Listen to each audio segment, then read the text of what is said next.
Frères et joie, famille, alors, j'espère que vous allez bien. Moi, en tout cas, je vais bien par la grâce de Dieu. C'est vrai que c'est pas évident, voilà. Mais Jésus est Seigneur et tout ce qu'il fait est bon. Alors, nous continuons notre cheminement sur les promesses du Seigneur, sur ce que le Seigneur nous promet, quelques promesses. Et je pense que le premier jour, nous avons vu Matthieu 7,7. Matthieu 7,7 qui dit, demandez, vous recevrez, cherchez, vous trouverez, frappez, l'on vous ouvrira. Vous ouvrira. Et par la suite, nous avons vu, hier, je pense que le Seigneur nous a parlé un peu dans Ésaïe 43, de comment est-ce qu'il nous a créés et de ce qu'il nous dit qu'il est avec nous, même si nous passons par les eaux. Alléluia. Aujourd'hui, nous allons continuer. Mais avant, nous allons nous disposer, demander au Saint-Esprit de venir nous remplir, de venir nous enseigner. Au nom du Père, du Fils et du Saint-Esprit. Amen. Seigneur notre Dieu, notre Roi, nous voulons te bénir. Nous voulons te rendre toute la gloire, t'exalter. Merci pour ce temps que tu nous donnes, Seigneur. Merci pour mon corps, mon visage, Seigneur, que tu vas utiliser pour parler à ma soeur, pour parler à ton fils. Seigneur, merci pour moi-même, Seigneur. Merci, Seigneur, de ce que, Père, tu nous remplis, tu me remplis de ta présence, tu remplis mon frère de ta présence, tu le disposes, afin que ce qui va sortir de ta bouche, Seigneur, puisse l'édifier dans le nom de Jésus. Amen. Alors, frères et sœurs, comme je le disais, aujourd'hui, nous allons parler d'une autre promesse du Seigneur.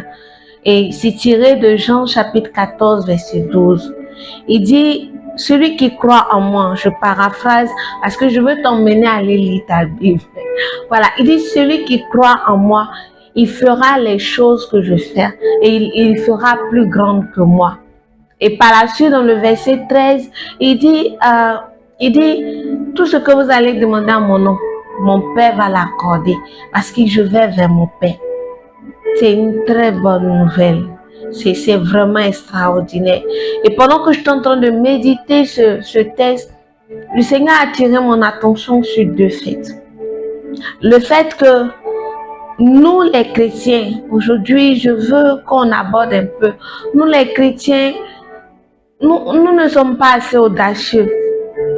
Souvent nous ne manifestons pas ce désir-là de faire de bonnes choses et de faire de grandes choses. Tu vas prendre une de mes soeurs qui est peut-être dans un commerce, elle va dire mon petit commerce. Et le petit commerce, c'est sans même ambition, c'est sans, on le fait pour juste manger, on le fait sans même penser à demain. Et même tu vas prendre ma soeur qui est coiffeuse, elle va pas chercher à se perfectionner, elle est toujours dans les mêmes traits, dans toujours les choses archaïques, pendant que les gens de ce monde sont en train de penser à créer de nouvelles choses, à innover. Nous, on pense, on est toujours dans la médiocrité.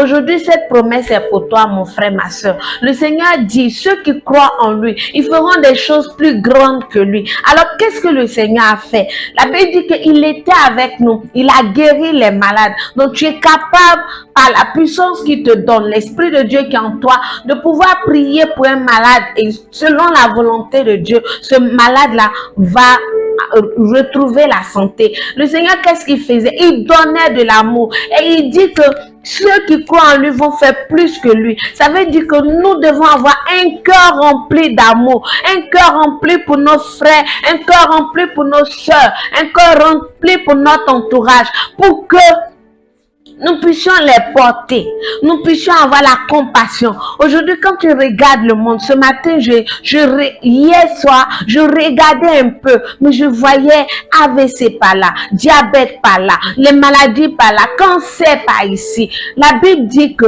Christ, quand il passait, il guérissait les malades et il nous a donné ce pouvoir-là. Il dit tout ce que nous allons lier sur la terre sera lié dans les cieux. Ce que nous allons délier sur la terre sera délié dans les cieux. Alors, frères et sœurs, le Seigneur dit que les choses que lui, il a fait, nous pouvons le faire et nous pouvons faire plus grande que lui. Alors, ce matin, je vais juste t'interpeller. Je veux juste m'interpeller pour dire, frères et sœurs, enfants de Dieu, réveillons-nous. Le monde a besoin de nous. Le monde se meurt. Aujourd'hui, en tant qu'enfants de Dieu, nous sommes là, nous pensons mariage, nous pensons enfants, nous pensons les choses de ce monde. Il y a encore plus important. Est-ce que tu te soucies de l'âme de ton frère? Est-ce que tu te soucies de l'âme de ceux qui meurent jour et nuit? Où est-ce qu'ils vont? Le Seigneur dit, nous ferons des choses plus grandes. Nous sommes appelés à manifester ce grand amour-là qu'il a eu pour nous. Nous sommes appelés à communiquer ce grand amour qu'il a eu pour nous à nos frères et sœurs. Et dans notre vie professionnelle, dans tous les domaines de notre vie, on doit sentir la présence de Dieu. On doit sentir le doigt agissant de notre Dieu. Il dit que nous sommes ses ambassadeurs. Mais l'ambassadeur, il agit conformément, comme M. Yapi le disait la dernière fois, il agit en fonction des règles et des process de son royaume, de son pays. Nous devons agir comme ça. Les hommes de ce monde sont habiles pendant que nous sommes là et nous sommes dans des petites choses. Tu es un commerce. Tu es un professionnel. Dans un métier quelconque, mon frère, tu as appelé à désirer l'excellence. Donc, tout ce que tu fais, il faudrait qu'on voie l'agir de ton grand Dieu. Et que tu utilises les armes, tu utilises la manière de faire de ton grand Dieu.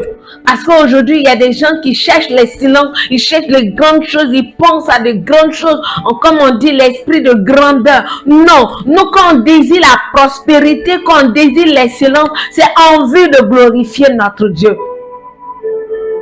Parfois même, quand je regarde, je nous regarde, même moi je fais un peu de décoration, mais quand je regarde nos œuvres, c'est vraiment, on doit penser à aller en eau profonde. On doit penser à faire de bonnes choses. Regardez comment notre Père a créé le ciel et la terre. Regardez comment c'est harmonieux. Regardons et essayons de penser à de grandes choses. Oui, la prospérité, l'élévation, c'est pas un péché. On peut être chrétien et être excellent. On peut être chrétien, être directeur de société. On peut être chrétien, être ministre. On peut être chrétien, être président. Jésus dit, si on croit en lui, on fera des choses plus grandes. Des choses plus grandes. Dans tous les domaines. Sur le plan spirituel. Là où les gens ne peuvent pas aimer, nous on doit être capable d'aimer. Là où les gens rejettent, nous on doit être capable d'accepter. Là où l'homme commence à crier défaite, nous on doit avoir une mentalité de gagnant. Là où les gens s'apitoient sur les sorts, nous on doit être dans l'action de grâce. Alors frères et sœurs, la promesse d'aujourd'hui, Jésus nous dit, si nous croyons en lui, alors nous ferons des choses plus grandes. Et il va dans le verset 13 pour dire que tout ce que nous allons demander en son nom, cela nous sera accordé. Oui, cela nous sera accordé. Effectivement. Parce que si nous demeurons dans sa présence, nous aurons sa pensée. Si nous demeurons dans sa présence, alors nous allons partager son intimité. Et quand nous partageons l'intimité de quelqu'un, il n'aménage aucun effort pour satisfaire nos besoins.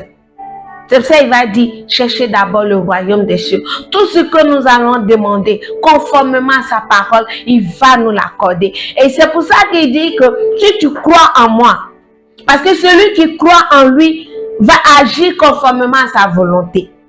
Il dit, si tu crois en moi, ceux qui croient en moi, ceux qui ont confiance en moi, ceux qui obéissent à ma parole, ça y va de soi. Si tu crois en Dieu, tu vas obéir à sa parole. Alors si tu obéis à sa parole, tout ce que tu vas lui demander sera conforme à sa parole, sera conforme à sa volonté. À ce moment-là, il va tout exaucer.